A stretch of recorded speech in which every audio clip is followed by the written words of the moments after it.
You're getting to know these intrepid adventurers then. Alex and his little brother Brad, trying to swim with the big fish. Both seem out of their depth. And Julia, the love of Alex's life, and he the love of hers. What about Conrad? A bold fellow, you might say. Or maybe you'd say arrogant. And then there's Captain Fliss, strong, forthright, stubborn. Do I detect a spark between her and Conrad? Let me reassure you, you help them to make some decisions they'll value later on. You're doing well.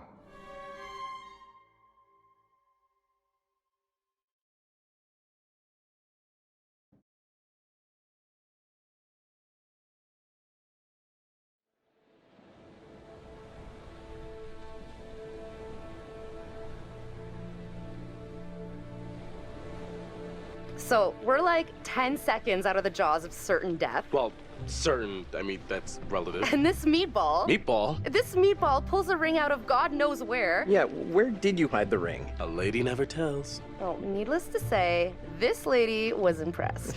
Well played there, man, no? Wasn't Conrad gonna get us some more beers after he helped Fliss? Maybe he decided, hey, I'll drink some, and then he got drunk. And since he was drunk, he forgot to bring it to us. And he just kept on drinking, and he drank all of it. Sounds like you've had some experience with this kind of phenomenon. Yeah, I've been studying it for years. I'll go look for him. Oh, we found a bullet lodged in the plane. Huh. I left it below deck if you want to check it out. So, how does it feel to soon be known as the Mrs. Julia Smith? Honestly, I wasn't sure how it would feel, but now that I hear it, it does have a nice ring. So, I guess we should talk about wedding plans. Eventually. Now you're speaking my language. Been taking lessons. I can't wait for us to plan everything together.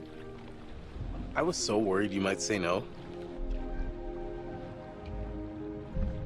Of course I was gonna say yes, you dimwit. I'm happy you did. The second you said yes, I could see our whole future rolling out ahead of us. I love you, Alex.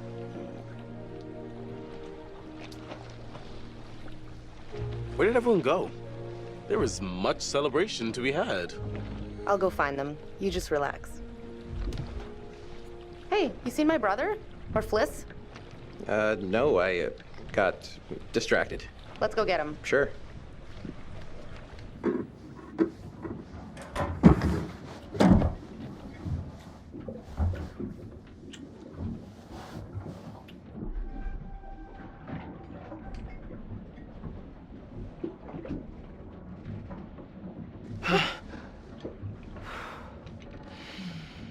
So sorry to interrupt your 7 seconds in heaven. Oh, yeah, the beers. I was just getting them now.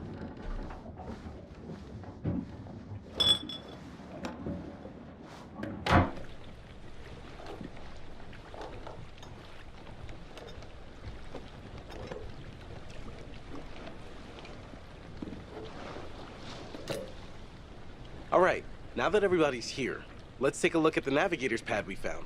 Maybe we can figure out why the plane was out here. Where'd you put it? It's in your case. Okay, I'll go get it. Hey.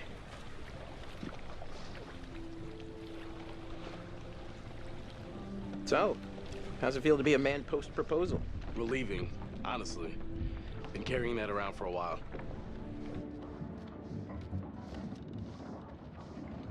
Why'd you do it on the dive?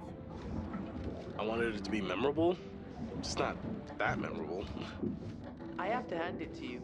Popping the question on the bottom of the ocean like that is pretty romantic.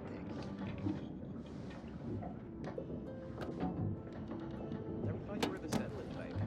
Proud of you, bro. Couldn't have done it without such a good bro. Bro. Wait, what do you mean? Right here.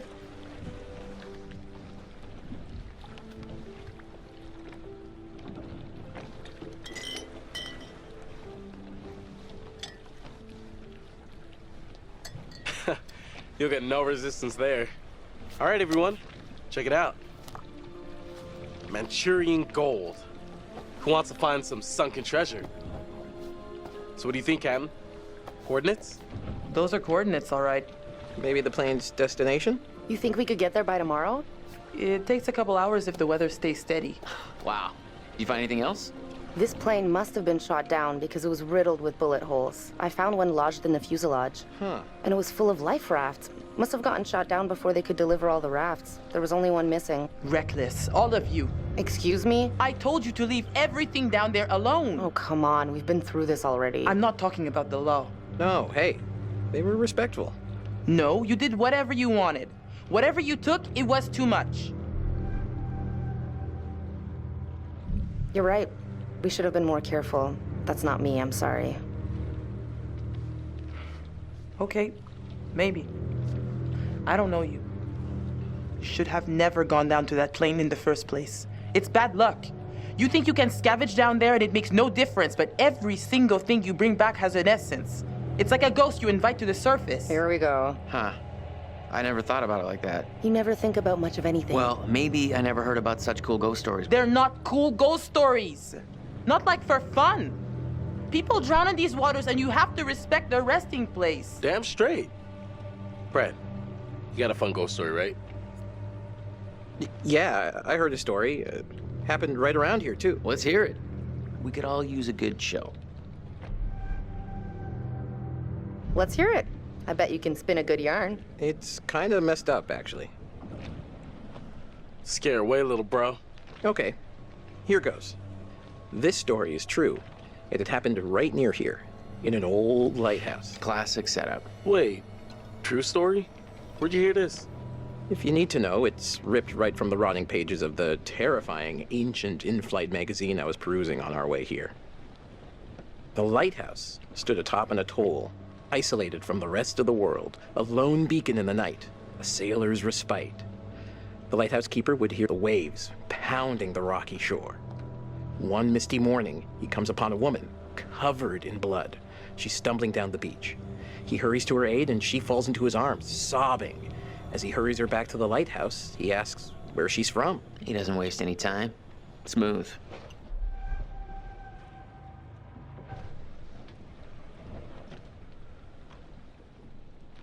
The woman answers, I live here, in the lighthouse. My parents are upstairs right now. Twist. Of course, the lighthouse keeper says, that isn't so. Of course, he's lived there alone for years. And the woman becomes hysterical and insists her parents are upstairs. So, they go to the top of the lighthouse, and there, splayed out on the floor, is a man and a woman brutally murdered with an axe. Always an axe. I mean, do people even use axes anymore? I'm just reporting the facts, cliches and all. Chopped up into little tiny giblets with an axe.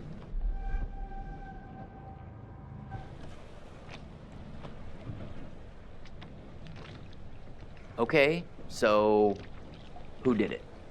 So, the woman, she's still hysterical, says her husband did it. And he's still here, in the closet. Huh.